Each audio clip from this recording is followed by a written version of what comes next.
Hey guys, how you doing? I'm Kent Tilley. Welcome to the channel, and today I'm going to talk to you guys quickly about taking money out of your RSP, maybe in retirement or even before retirement, and how that actually works. And it's pretty simple, but it was kind of confusing to me in the very beginning, so I just want to maybe clear up probably the biggest sort of thing that people get confused about when they do this. So the first thing that we need to look out, and you look at my fancy Word document, is every time you take money out of your RSP from an institution, there is going to be a withholding tax that the institution is going to withhold, and they're going to provide that information and that money to the government. But that isn't the actual tax that you owe. That is just so their rough kind of calculation that they use in order to help you potentially not get trapped with a big tax bill at the end of the year because you hadn't set aside that money. So they're setting it aside for you, even though in most cases it's not going to actually work out correctly. So if you take out between $0 and $5,000, you withdraw that from your RSP, they're going to withhold 10%. You take out $5,000, they're going to withhold $500. If you take out between $5,000 and $15,000, so you take out $10,000, they're going to withhold 20% or $2,000, and on anything that you take out above $15,000, they're going to withhold 30%. Back in the day, I used to be able to do it in chunks of 5,000 to get the withholding tax to stay at 10%, but found out later that you're not actually supposed to be able to get away with that. So let's say if you took out 3 chunks of $5,000, well, the first one, at the end, they're supposed to have taken out the withholding tax of 30% on that $15,000, so $4,500. But if you tried to take it out in just $5,000 chunks and they were only pulling off like the $500 each time, well, then you should actually still owe $3,000 extra, and they might do that on your last chunk if you get caught doing that. So just something to consider depending on what you need to do. Now, I'm going to talk here about how this can be beneficial, especially in a year where maybe you have low income or you need the money and you're not sure because you don't want to take it out of your RSP, for example.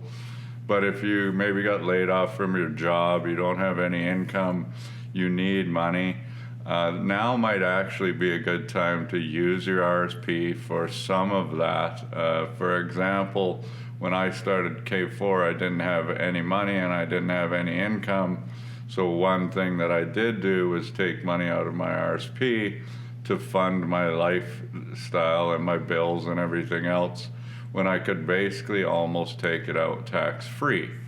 So I'm going to just give an example here of saying you had no taxable income in 2023. So you're like, I've got a bunch of money in my RSP. I need money. I don't know where to get it. I don't want to take a loan, whatever. So you say, I'm going to take $30,000 out of my RSP. And immediately the withholding tax on that is going to be $9,000. You're going to be left with $21,000 once the withdrawal comes through. Well, let's say, for example, in BC, your tax payable on that is not $9,000. It's only 9.61% on average. So you're going to owe $2,883 in tax, even though $9,000 was withheld. So when you do your taxes at the end of the year, you're actually going to get a refund of $6,117 if that was your only income, because now they're getting the taxes right. You've actually loaned the government money in this case, but it can be the opposite. So let's say, for example, I don't know why you would do this, but let's say you're in Alberta and you make $350,000 a year. So every dollar above that 350 or 341,502 is going to be taxed at 48%. So you've made $350,000 and you say, I want to take $10,000 out of my RSP for whatever reason.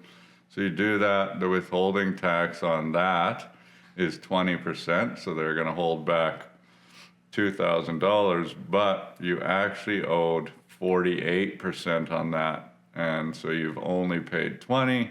Now, at the end of the year, when you do your taxes, you have to owe or pay the remaining 28%, which is $2,800. So, definitely not something you want to do is take a whole bunch of money out of your RSP when you have a high income. That's the whole purpose of it, is that you're actually trying to sort of reduce, your taxes in retirement, or put money in when you're going to get a good refund and take it out when it's going to cost less. And if you have a proper retirement plan, that's definitely a way to do it. But if you do need money, sometimes the RSP is good, especially if it's because you don't have an income like you regularly do. That might be a good place for you to get some money to help yourself survive through the year.